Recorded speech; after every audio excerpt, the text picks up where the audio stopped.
నమస్కారం గురుగారు. శ్రీమాత్రే నమః. గురువుగారు, ఈ సంవత్సరం ఏలినాటి శని ఏ ఏ రాశుల వరకు ఉండబోతుంది? ఎలా పీడించబోతుంది? వాటి ఫలితాలు ఎలా ఉండబోతున్నాయి? ఎలాంటి పరిహారాలు చేయించుకోవాలి? శ్రీ గురుభ్యో నమః. శ్రీమాత్రే నమః. ఆదిత్యాది నవగ్రహాలు ప్రతి ఒక్కరి జీవితంలో చాలా కీలకమైనటువంటి ఫలితాలను ఇస్తాయి. ఒక్కొక్క గ్రహము ఒక్కొక్క రకంగా ఫలితాలు ఇస్తాయి. అయితే సూర్యగ్రహమేమో సంవత్సరములో 3 నెలలు అనుగ్రహిస్తాడు. అంటే 90 రోజులు, నెల నెల నెల అట్లా అనుగ్రహిస్తాడు. చంద్రుడేమో ఒక నెలలో 18 రోజులు యోగిస్తాడు. నెలలో 18 రోజులు మనకి అనుకూలంగా ఉంటాడు. మిగతా 12 రోజులు మనం నేర్పిస్తాడు చంద్రుడు. అందుకే ఈ 3 ఫ్లక్చుయేషన్స్ అంటే చంద్రుడు మనస్సు కాబట్టి. అదే కుజగ్రహం అనుకోండి, కుజుడు, బుధుడు, శుక్రుడు, ఈ 3 గ్రహాలు ఏవైతే ఉంటాయో సంవత్సరంలో 120 రోజులు యోగిస్తాయి మనకి. కుజుడు కానీ, బుధుడు కానీ, శుక్రుడు కానీ 120 రోజులు మనని అనుగ్రహిస్తారు. మిగతా రోజులు ఏడిపిస్తారు. సో ఈ 5 గ్రహాలు పక్కన పెడితే 2 గ్రహాలు కీలకమైనవి. ఇవి ఏమిటంటే కనుక గురుగ్రహము, శనిగ్రహము. గురువేమో 12 సంవత్సరాలకి ఒకసారి మాత్రమే, 12 సంవత్సరాల్లో కేవలం 5 సంవత్సరాలు మాత్రమే అదృష్టాన్ని ఇస్తారు. 12 సంవత్సరాలు అదృష్టాన్ని, అది కూడా అదృష్టం డిఫరెంట్ మోడ్లో ఇస్తారు. అన్నీ ఒకే మోడ్లో ఇవ్వరు. గురుగ్రహం 2వ స్థానంలో ఉంటేనేమో ధనాన్ని ఇస్తాడు. అదే 5వ స్థానంకి వస్తే జ్ఞానము, self confidence, self motivational and వ్యక్తిగతమైనటువంటి సమర్థతను ప్రసాదిస్తాడు. ఇది 5th ప్లేస్కి వస్తే. 7th ప్లేస్కి వస్తే family life, marital life, హ్యాపీఫుల్ life and సుఖాలు, భోగాలు ఇవన్నీ కూడా సెటిల్మెంట్ చేస్తాడు. అదే 9వ స్థానంకి వస్తే అదృష్టాన్ని ఇస్తాడు. ఇంకా అన్ఎక్స్పెక్టెడ్ థింగ్స్ జరిగిపోతాయి జీవితంలో. అదృష్టం అంటే అసలు లైఫ్లో నువ్వు ఎక్స్పెక్ట్ చేయని రేంజ్ కూడా వెళ్ళిపోవచ్చు 9వ స్థానం గురువు వస్తే. అట్లాగే 11వ స్థానం గురువు వచ్చాడనుకో విపరీతమైన లాభం కలిగిస్తాడు. 2వ స్థానంలో వస్తే ధనం ఇస్తాడు, డబ్బులు ఇస్తాడు. కాబట్టి ఈ 5 రకాలుగా గురువు యోగిస్తాడు. కానీ ఏది ఇచ్చినా 12 సంవత్సరాలకు ఒకసారి ఇస్తాడు. డబ్బులు ఇచ్చేది ఉంటే 12 సంవత్సరాలకు ఒకసారి డబ్బులు ఇస్తాడు. అది ఎవరికి ఈ సంవత్సరం అంటే ఈ 2025కి ఎవరికి అంటే వృషభ రాశి వారికి డబ్బులు ఇచ్చేస్తాడు. ఫుల్ డబ్బులు వస్తాయి వృషభ రాశి వారికి. ధనయోగ ప్రాప్తి ఉంటుంది. అదే లాభాలు ఇంకా అన్ని రకాలుగా ఆల్రౌండ్ 5 రకాల లాభాలు ఒక రేంజ్లో ఉంటే ఇస్తాడు. అదేంటి ఏకాదశ స్థానంలో అది ఎవరికి అనంటే సింహరాశి వారికి 2025. అంటే అన్ని రకాల బెనిఫిట్స్ ఇస్తాడు. 11 ఇంట్లో వచ్చాడు కాబట్టి అన్ని బెనిఫిట్స్. అదే తులారాశి వాళ్ళకి ఏంటంటే లక్, నిన్ను కింద ఉన్నది ఎక్కడో తీసుకెళ్ళి అక్కడ పెట్టేస్తాడు. ఇంకా అచీవ్మెంట్స్, గ్రేట్ అచీవ్మెంట్స్ ఇస్తాడు. తులారాశి వాళ్ళకు ఉంది అదృష్ట యోగం. అదే ధనుసు రాశి వాళ్ళకి పెళ్ళి, పెటాకులు అన్నీ మంచి జరిగిపోతాయి. ఇంకా శుభకార్యాలు చేయడాలు, సుఖాలు, భోగాలు, మంచి ఇంకా జీవితంలో కొన్ని అద్భుతాలు జరుగుతాయి అన్నమాట. శరీరక సుఖాలు మంచిగా దొరుకుతాయి అన్నమాట, భోగాలు దొరుకుతాయి. ఎవరికి ఈ సంవత్సరం అయితే ధనుసు రాశి వాళ్ళకి. కుంభరాశి వాళ్ళకి ఏంటంటే సెల్ఫ్ సస్టైనబుల్ పవర్ అనేది కుంభరాశి వాళ్ళకి ఇస్తాడు. అంటే మెచ్యూరిటీ లెవెల్స్ ఇంప్రూవ్ అవుతాయి, స్టేబుల్ అవుతారు, తమను తాను ఒక స్కిల్ పర్సన్గా తయారు చేసుకుంటారు. ఇవన్నీ కూడా జరుగుతాయి అన్నమాట. సో ఇది అన్నీ 12 సంవత్సరాలకు వచ్చే యోగాలు వీళ్ళందరికీ నేను ఇందాక చెప్పినవి. అదే శని అనుకోండి 30 సంవత్సరాల్లో 7.5 సంవత్సరాలు ఏమో అదృష్ట యోగాలు ఇస్తాడు. 7.5 సంవత్సరాలు అదృష్ట యోగం ఇస్తాడు. అది డిఫరెంట్ మోడ్లో. ఒక 2.5 సంవత్సరాలు ఎట్లా ఇస్తాడంటే అదృష్టము ఇంకా అహంకారం ఇట్లా పెరిగిపోతుంది అనమాట. అంత డబ్బు సూపర్గా ఇచ్చేస్తాడు. అది ఎట్లాంటి అర్థం ఏంటంటే ఆ 2.5 సంవత్సరాలు ఏం చేస్తాడంటే మనల్ని మంచిగా ముద్దుగా ప్రేమగా మాట్లాడుకుంటూ మనకు ఒక పెద్ద బిల్డింగ్ ఇప్పించి 30th ఫ్లోర్ దాకా తీసుకెళ్తాడు. అంటే 30 సంవత్సరాలు కదా, 30th ఫ్లోర్కి తీసుకెళ్తాడు అనమాట. 30 సంవత్సరాలకి తీసుకెళ్ళి మంచిగా ప్రేమగా భుజం మీద అన్ని తట్టి కరెక్ట్గా అంటే ఏకాదశ స్థానములో శని అయిపోతే ద్వాదశ స్థానంకి వస్తాడు.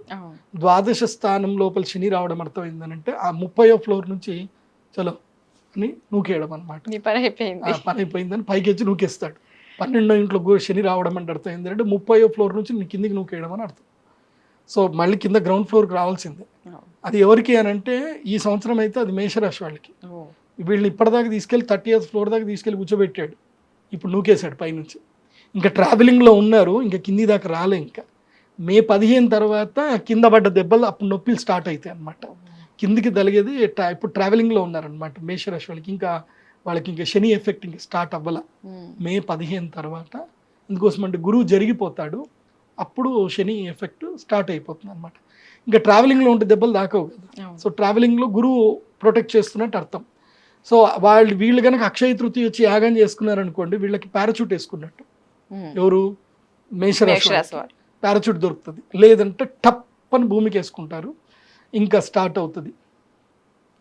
అదొక పాట వేసుకోవచ్చు అనమాట. అదేదో పాట ఉంటుంది కదా, నీ గూడు చెదిరింది నీ గుండె పగిలింది అని మంచి పాట వేసుకోవచ్చు అనమాట. ఎవరికి? మేషరాశి వాళ్ళకి. సో వీళ్ళకి మే 15 తర్వాత ఏళ్ళనాటి శని స్టార్ట్ అవుతుంది. 30 ఏళ్ల తర్వాత 7.5 సంవత్సరాలు ఏడిపిస్తాడు శని. 7.5 సంవత్సరాలు యోగిస్తాడు. ఎలా యోగిస్తాడు అంటే 2.5 సంవత్సరాలు 2.5 సంవత్సరాలు 2.5 సంవత్సరాలు ఇలా గ్యాప్ ఇచ్చుకుంటూ యోగిస్తాడు. అంటే 30 ఏళ్లలో ఎవ్రీ ఒక 10 ఇయర్స్కి ఒక్కసారి గ్యాప్ ఇచ్చుకుంటూ లెక్కిస్తాడు.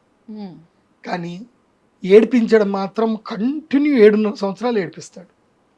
సో శని మొత్తము తన యొక్క పీరియడ్లో 30 ఏళ్ళ ఒక సైకిల్ మొత్తము, ఒక ఏదైతే జొడాక్ సైన్ మొత్తం తిరగాలంటే రాశిచక్రం మొత్తం తిరగడానికి శనిగ్రహానికి 30 ఏళ్ళు టైం పడుతుంది. కానీ ఆ 30 ఏళ్లలో ఆయన యోగించేది మాత్రం 7.5 సంవత్సరాలు. ఆయన విపరీతంగా పిండి పిప్పి వేసేది 7.5 సంవత్సరాలు. ఇంకా రిమైనింగ్ ఏదైతే టైం ఉంటుందో 15 ఇయర్స్ టైం ఏదైతే ఉంటుందో ఆ టైంలో కూడా ఏడిపిస్తాడు. సో ఏడిపించే గ్రహము శనిగ్రహమే. కాకపోతే నిన్ను కరెక్ట్ రైట్ ఇయర్స్ వేలో కూర్చోబెడతాడు. నీకు మంచి టీచర్ నిన్ను చిన్నప్పుడు నీకు బాగా నేర్పించి బాగా కొట్టి చేసి నీకు నేర్పిస్తే ఇప్పుడు నువ్వు ఒక మంచి పొజిషన్ ఉన్నప్పుడు అప్పుడు ఆ గురువుని తిట్టుకొని ఉండొచ్చు. కానీ ఒక మంచి పొజిషన్ వచ్చిన తర్వాత ఈజ్ మై రైట్ గురువురా, ఆ రోజు ఆయన నన్ను భర్త పెట్టి కొట్టకపోయి ఉంటే ఇవాళ నేను ఈ పొజిషన్ ఉండకపోతుండే. అప్పుడు ఆయన ఫార్మల్స్ నాకు గట్టిగా నేర్పించింది కాబట్టి వాళ్ళు నేను ఈ పొజిషన్ ఉన్నా అని చెప్పుకునేది ఎవరు అంటే శనిగ్రహమే. ఈజ్ ద రైట్ గురువు అనమాట. కాకపోతే అందరూ ఆయన నచ్చ చెప్పి గోరు ముద్దలు పెట్టే రకం కాదు, వాతలు పెట్టి మరీ పని నేర్పిస్తాడు. సో అదే ఏలినాటి శని అంటే. ఏలినాటి శని 3 రకాలు ఉంటుంది. ఒకటి నెత్తి మీద శని ఉంటాడు. 12వ స్థానంకి వస్తే శని నెత్తి మీదకి వచ్చినట్లు లెక్క. శని నెత్తి మీదకి వచ్చాడు అంటే అర్థం ఏంటంటే అహంకారం పెరిగిపోతుంది, కోపం వస్తుంది, అత్యాశ పెరుగుతుంది, లిటిగేషన్, ల్యాండ్లు కొంటారు, సెటిల్మెంట్స్ వేసుకుందామని అనుకుంటారు, ఏదో చేస్తామంటారు. తీరాను అగ్రిమెంట్ చేసుకొని సేల్లీడ్ వేసుకున్నాక వాడు వస్తాడు. మధ్య ఒకటి జరిగింది, వాళ్ళు దుర్మార్గులు మొత్తం అంతా గ్యాంగే. అది ఏం చేస్తారు, ఒక మంచి ల్యాండ్ చూపిస్తారు, అమ్మేస్తారు, ల్యాండ్ సేల్లీడ్ అయిపోతుంది, డబ్బులు తీసుకుంటారు. వీళ్ళు మొత్తం ప్రీ ప్లాన్గా ఉంటారు, ఆల్రెడీ వాడికి అగ్రిమెంట్ చేసి ఇస్తారు ఎవడికో, వాడి ఫ్రెండ్కే. వీడు మొత్తం కొనుక్కున్నాక వీడు డబ్బులు తీసుకున్నాక 15 రోజులకు వస్తాడు వాడు. వీడు ఇంకెందుకు కొనుక్కున్నా ఇట్లా అని అనుకునేసరికి వాడు ఏదైనా పని చేస్తాడా, ఇంక దాని మీద ఇంకే పెట్టుబడి పెడతాడా అని చూసినప్పుడు అప్పుడు వాడు వస్తాడు, నేను అగ్రిమెంట్ చేసుకున్నా అని చెప్పి వాడు కేసు ఇస్తాడు వీడి మీద. వీడు ఆల్రెడీ నాకు అగ్రిమెంట్ చేసి నీకు ఎట్లా అమ్ముతాడు అంటాడు. కథం, బాయ్ బాయ్, ఇంకా అయిపోయి. ఇక వాడు ఏడ్చుకుంటూ కూర్చోవాలి. ఇంకా అయితే వీడికి సెటిల్మెంట్కి వీడు డబ్బులు ఇవ్వాలి, లేకపోతే కేసు నడుస్తూ ఉంటుంది. ఇక తేలదు, ఇంకా లైఫ్ అయిపోద్ది, జీవితం అయిపోతుంది. సో ఈ విషయంలో భారతదేశంలో చట్టాలు చాలా మారాలి. అట్లా మారకపోతే కష్టం. కానీ ఇట్లా ఉంటాయి. ఈ ఏడాదికించి ఇరుకులు పడతారు. అబ్బా, ఎవరు? ఏలినాటి శని బిగినింగ్ అయింది అని అంటే 2.5 సంవత్సరాలు ఉన్నాయన్నీ పోగొట్టేస్తాడు. పోగొట్టి ఇంకేం లేదు, ఇంకా ఏడవడానికి కన్నీళ్ళు తప్ప ఇంకేం ఉండవు అక్కడ. భార్య పిల్లల్ని దూరం చేస్తాడు. భార్య తనంతానే దూరం చేసుకునేటట్టు కూడా చేస్తాడు. భార్య మీద అనుమానం స్టార్ట్ అవుతుంది. అది భర్త మీదైనా భార్య మీదైనా. మా ఆయన ఎవరితోటో బాగా మాట్లాడుతున్నాడు రాత్రి, అవి స్టార్ట్ అయిపోతుంది. ఇంకా ఆడ మాట్లాడేది ఉండదు, ఆడ ఏముండదు ఆడ. కాకపోతే అనుమానం స్టార్ట్ అవుతుంది. ఎవరు ఆవిడ? ఎవరు? దాదాపు మగవాళ్ళ జీవితంలో 100కి 90% మగవాళ్ళ జీవితంలో ఇదో క్వశ్చన్ ఉంటుంది, ఎవరు ఆవిడ? ఆవిడ ఎవరు? ఎవరికి పాపం వాళ్ళకు కూడా తెలియదు. ఆ 90లో 80 మందికి తెలియదు ఆవిడ ఎవరు, వాళ్ళకి తెలియదు. కానీ ఆవిడెవరు? ఎవరు ఆవిడ? ఆవిడెవరో పాపం వీళ్ళకి తెలియదు, ఆవిడకి తెలియదు. కానీ ఆవిడ అనే మాత్రం ఉంటుంది. ఫోన్లో మాట్లాడుతుంది ఆవిడ, మెసేజ్లు చేస్తుంది, ఆవిడ ఎవరో మాత్రం తెలియదు, పాపం వాళ్ళకు కూడా తెలియదు. సో ఈ ఆవిడ అనేది వచ్చి వాళ్ళ జీవితం మొత్తం ఆవిరైపోతుంది. కాబట్టి ఇది ఏలినాటి శనిలో జరిగేటువంటి ఫస్ట్ ఇంపాక్ట్ 2.5 సంవత్సరం జరిగే ఫస్ట్ ఇంపాక్ట్స్ అన్ని ఇట్లనే ఉంటాయి. అనుమానం రావడము, కుటుంబం కలహాలు రావడము, అన్నదమ్ముల మధ్యన వైరం రావడము, ఉద్యోగాలు పోవడం, ఇట్లా జరుగుతాయి. ఇంకా రిమైనింగ్ 2.5 సంవత్సరాలు ఉంటుంది. అప్పుడు ఉంటుంది ఎవరికి ఫోన్ చేసినా సరే నీ ఫోన్ లిఫ్ట్ చేయాలంటే భయపడతారు ఇంకా వాళ్ళు. వీడికి ఏదో వచ్చిందిరా, వీడు ఫోన్ చేస్తున్నాడు, వీడు డబ్బులు అడుగుతాడు, వాడికి ఫోన్ చేస్తే లిఫ్ట్ చేయకరా మామ అని చెప్పుకుంటారు. ఇంకా ఫోన్ లిఫ్ట్ చేయరు ఎవరు, చుట్టాలు పెళ్ళిళ్ళకి పిలవరు, దేనికి ఇక ఇది రాదుగా. అప్పుడు ఏమైపోతాయంటే నీ వాళ్ళు ఎవరు, నీకు కాని వాళ్ళు ఎవరు తెలిసిపోతుంది. ఇప్పుడు కష్ట సమయంలో మిత్రుణ్ణి భార్యని పరీక్షించాలట. డబ్బు లేనప్పుడు మిత్రుణ్ణి భార్యని పరీక్షించాలట. నీ దగ్గర డబ్బు లేదనుకో భార్య కూడా నీతో ఉండదు, వెళ్ళిపోతుంది. వీడి జీవితాన్ని ఇంకా వీడు బాగుపడడు, వీడి ఇంతే, వీడితో ఉంటే ఇక నా జీవితం మొత్తం నాశనం అయినట్టే అని వెళ్ళిపోతారు. కామన్గా ఏంటంటే ఇంకా వీడితో నాకు సుఖం లేదనుకొని కొంతమంది ఉండరు, ప్రాక్టికల్గా ఆలోచించుకొని పోతారు. కానీ కొంతమంది జీవితంలో ఏం జరుగుతుందంటే అట్లాంటి మూమెంట్లో పోయిన తర్వాత, ఏలినాటి శని పోయిన తర్వాత వాడికి అదృష్టం వస్తుంది. వాడు పొజిషన్కి వెళ్ళిపోయి వాడు కోట్లు సంపాదిస్తాడు కదా, అప్పుడు ఏడ్చుకుంటూ కూర్చుంటుంది వీడిని మిస్ చేసుకున్నా కదా అని. అట్లాంటివి ఈ సంవత్సరంలో ఇది మిడిల్ గ్యాప్లో 2.5 సంవత్సరాలు జరుగుతాయి. ఆ టైంలో కంట్రోల్ చేసుకోవాలి. మిత్రుల్ని శత్రువులు ఎవరు అనేది మనకు తెలిసిపోతుంది.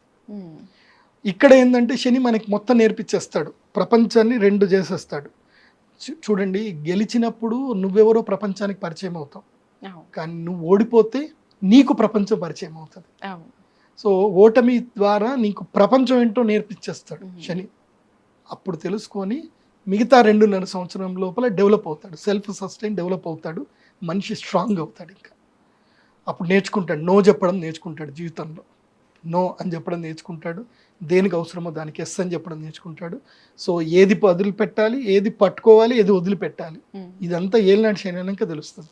మంచి గుణపాఠాలు నేర్పిస్తాడు. అన్ని గుణపాలు దింపి మరీ గుణపాఠం నేర్పిస్తాడు, మామూలుగా నేర్పిబడు.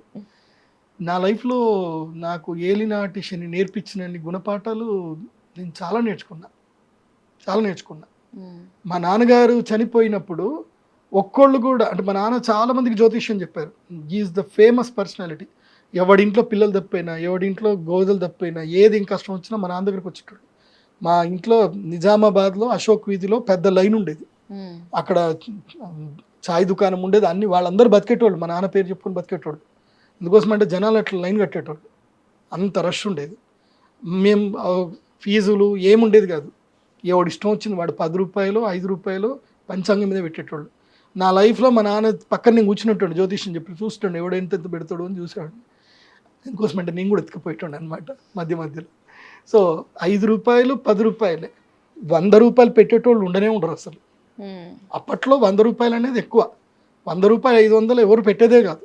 10 రూపాయలు 20 రూపాయలు. కానీ మా నాన్న డబ్బులు చూసేవాడు కాదు, వాడు పేదవాడు, వాడి కష్టం చూసేవాడు మా నాన్న. కానీ మా నాన్నకి ఎప్పుడైతే హార్ట్ అటాక్ వచ్చి ఆయన బెడ్ మీద పడ్డారో అప్పుడు నా దగ్గర డబ్బులు లేవు, మా అన్న దగ్గర డబ్బులు లేవు. మేము మా నాన్నకి ట్రీట్మెంట్ కూడా చేసుకోలేకపోయినాము, అంత సిచ్యువేషన్ వచ్చింది మాకు. కానీ ఎవరు డబ్బులు ఇవ్వలే, ఎవరు డబ్బులు ఇస్తాడా, ఎవడు మంచిగా ఉన్నాడా, ఏం కథని ఎవడు అడగలే మమ్మల్ని. ఎందుకోసం అంటే డబ్బు ఎవడు అడగడు, ఎవడు అవసరానికి ఎవడు డబ్బు ఇవ్వడు.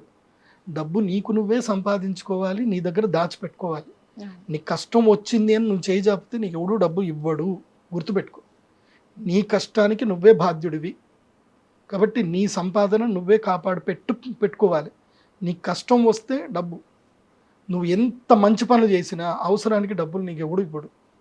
ఎందుకోసం అంటే త్రివిక్రమ్ శ్రీనివాస్ తన లైఫ్లో కరెక్ట్ డైలాగులు చెప్తాడు. అదొక సినిమా డైలాగ్ ఉంటుంది, పట్టుకోవడం గొప్పన వీడిపోవడం గొప్పన, ఇవన్నీ కథలు చెప్తాడు. చెప్పిన తర్వాత అందరు చప్పట్లు కొట్టిన తర్వాత లాస్ట్కి ఓ పంచ్ డైలాగ్ ఇసురుతాడు. ఎవరు? రాజేంద్ర ప్రసాద్. చెప్తే ఈ అబ్బాయి ఎవడు బాగా చెప్తున్నాడంటే, పురాణం ఎంత బాగా చెప్పినా పళ్ళెంలో 10 రూపాయలే ఇస్తారు, క్లియర్గా చెప్పేశాడు. అంతే. నువ్వు ఎన్ని మంచి మాటలు చెప్పినా ఎంత చేసినా నీకు క్లాప్స్ కొడతారు తప్ప నీకు కష్టం వచ్చిందని నీ ఇంటికి వచ్చి నీకు ఎవడు హెల్ప్ చేయడు. ఇప్పుడు నాకు కూడా కష్టం వచ్చింది, కష్టం వచ్చినప్పుడు నాకు ఎవడు రాలేదు నా దగ్గరికి. నా డబ్బే నన్ను కాపాడింది, నా సెల్ఫ్ సస్టైనబిలిటీ, నా నాలెడ్జే నన్ను కాపాడింది. కాబట్టి ఏలినాటి శనిలో మిమ్మల్ని మీరు ప్రొటెక్ట్ చేసుకోవాల్సింది ఒకటే, మీ యొక్క సెల్ఫ్ సస్టైనబిలిటీ మీరు కాపాడుకోవాలి. అండ్ బీ పేషెంట్, ఓపిక్గా ఉండాలి. ఓకే, ఎనిమిటీ పెంచుకోవద్దు. ఏలినాటి శనిలో ఎనిమిటీ పెంచుకోవద్దు. ఎక్స్క్యూజ్ చేసుకుంటూ వెళ్ళిపోవాలి, మూవ్ ఆన్ అవ్వాలి, నేర్చుకోవాలి. అవును. ఏలినాటి శనిలో ఏం చేయాలి? మూవ్ ఆన్ అవ్వడం నేర్చుకోవాలి. ఉమ్. అక్కడనే ఇరుక్కుపోకూడదు, అదే గతంలో అక్కడనే ఇరుక్కుపోకూడదు, మూవ్ ఆన్ అవ్వడం నేర్చుకోవాలి. నేను ఈ 5 ప్రిన్సిపల్స్ చెప్తాను ఏలినాటి శని వాళ్ళకి. ఎవరెవరికి ఈ 2025లో ఈ కుంభరాశి, మీనరాశి, మేషరాశి వాళ్ళకి, అదేవిధంగా అష్టమ శని ఉన్నటువంటి సింహరాశి వాళ్ళకి, సప్తమ శని ఉండే కన్యారాశి వాళ్ళకి, అదేవిధంగా అర్ధాష్టమ శని ఉండే ధనుసు రాశి వాళ్ళకి, వీళ్ళందరికీ ఈ 5 ప్రిన్సిపల్స్ చెప్తాను ఈ సంవత్సరంలో. ఈ ఫాలో అవ్వాలి. మిగతా అందరూ కూడా ఫాలో అవ్వచ్చు, కానీ ఇప్పుడు వీళ్ళు ఎక్స్పీరియన్స్ చేస్తున్నారు కాబట్టి 5 ప్రిన్సిపల్స్ ఫాలో అవ్వండి. ఫస్ట్ ఒకటి ఫర్గెట్. ఫస్ట్ ఒకటి నేర్చుకోవాల్సింది ఏంటి? ఫర్గెట్. గతం మర్చిపోండి. ఏవైనా మీకు ఇన్సిడెంట్ జరిగాయి, దుఃఖాలు జరిగాయి, అవన్నీ కూడా మర్చిపోండి. ఫర్గెట్. Next forgive. మిమ్మల్ని ఎవరైనా ఇబ్బంది పెట్టినా, మోసం చేసినా, ఏది చేసినా వాళ్ళ మీద కక్షతోటో దానితోటో ఉండకండి. ఫర్గివ్. వాళ్ళని అక్కడ వదిలేసేయండి, ఫర్గివ్ చేసేసేయండి అంతే. Next move on. ముందుకు వెళ్ళిపోండి, ఆగొద్దు. Don't stop, move on. Continue వెళ్తానే ఉండాలి. డోంట్ స్టాప్ యువర్ సెల్ఫ్, పోతానే ఉండాలి. నువ్వు ఇక్కడ మర్చిపోకపోయినా, క్షమించకపోయినా నువ్వు అక్కడనే ఆగిపోతావు. అవును. కాబట్టి మూవ్ ఆన్, వెళతానే ఉండాలి. Forget, forgive, move move on. Okay. Next 4th principle ఏంటి అంటే, ఇది చాలా important. Okay. What I learn today, ఇది ఒకటి నేర్చుకోండి. లర్న్ ఎవ్రీ డే, ప్రతిరోజు ఒకటి నేర్చుకోండి. మీ యొక్క డైరీ తీసుకోండి, డైరీలో ప్రతిరోజు ఒకటే క్వశ్చన్, కానీ ఆన్సర్ మాత్రం వేరే ఉండాలి. ఏంటి? ఆన్సర్ మాత్రం వేరే ఉండాలి. క్వశ్చన్ ఒకటే, ఏంటి? What I learn today. Okay, ఇది ఒక diary. What I learn today ఒక క్వశ్చన్. తర్వాత ఐదో question, what I earn today. ఈరోజు నేను ఎంత సంపాదించాను, ఎగ్జాక్ట్లీ ఏం నేర్చుకున్నాను, ఎంత సంపాదించాను. ఇవి చాలా ముఖ్యం. ఇది డైరీలో రాసి లైఫ్లో ముందుకెళ్ళండి. మీ జీవితంలో మిమ్మల్ని ఆపేటోడు ఎవడు ఉండడు. ఈ ప్రిన్సిపల్తో వెళ్ళండి. సో వైరం పెంచుకోవద్దు. ఏలినాటి శనిలో ఉన్నదానికి వైరం పెంచుకోవద్దు. వైరం పెంచుకొని కోపం పెంచుకున్నాక అది నిన్ను కాల్చేస్తుంది. నువ్వు ఎవరినో ద్వేషిస్తుంటే వాడికి ఏం ఒరగదు, అది నిన్నే కాల్చేస్తుంది, నిన్ను నాశనం చేస్తుంది, నిన్ను ముందుకు ఎదగనివ్వదు.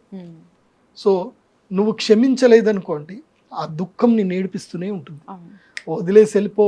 నిన్ను మోసం చేసిన వాళ్ళ గురించి నువ్వు పట్టించుకోకు, ముందుకెళ్ళిపో, జీవితంలో బాగుపడతావు.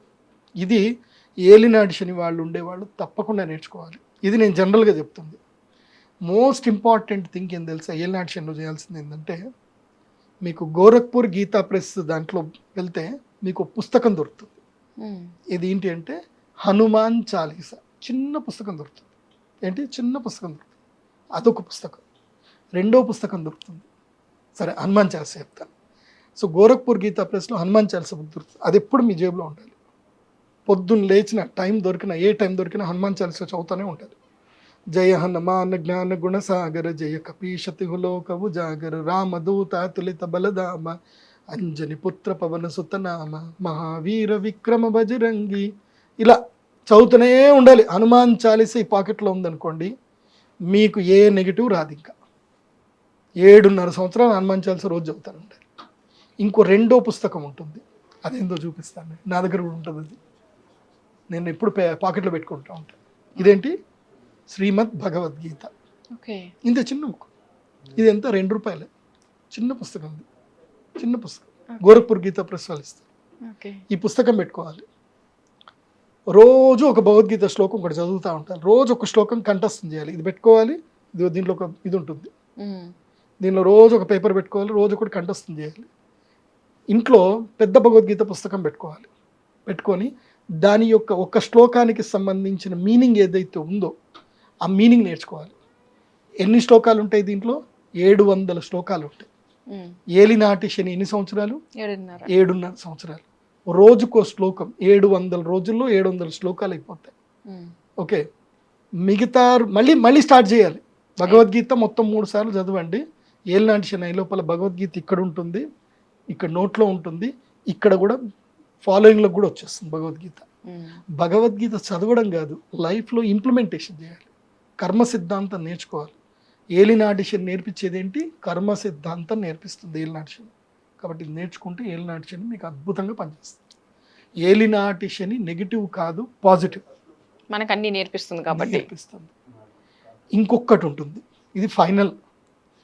ఇప్పుడు రెండు చెప్పాను కదా, ప్రాక్టికల్ వేలో మీకు డివైన్ ఎనర్జీ చెప్పాను, ఇది చెప్పాను. ఇంకొకటి ఉంటుంది చాలా ఇంపార్టెంట్. ఏలినాటి శని ఉన్న ప్రతి ఒక్కరు కూడా పంచభూత శివలింగాలు దర్శనం చేసుకోవాలి. 12 జ్యోతిర్లింగాలు, పంచభూత శివలింగాలు, ఇవి ఏలినాటి శనిలో దర్శనం ఎవడైతే చేసుకుంటాడో వాళ్ళకి ఏలినాటి శని అదృష్టంగా మారుతుంది. అందులో పంచభూత శివలింగాలు ఒకేసారి దర్శనం చేసుకోవాలి. 12 జ్యోతిర్లింగాలు మీరు మెల్లిమెల్లిగా ఎప్పుడైనా చేసుకోవచ్చు, కానీ పంచభూత శివలింగాలు ఒకసారి ఇంటి నుంచి బయటికి వెళ్ళామంటే ఒకసారి కంప్లీట్ చేసుకొని రావాలి. ఇది బాగా గుర్తుపెట్టుకోండి.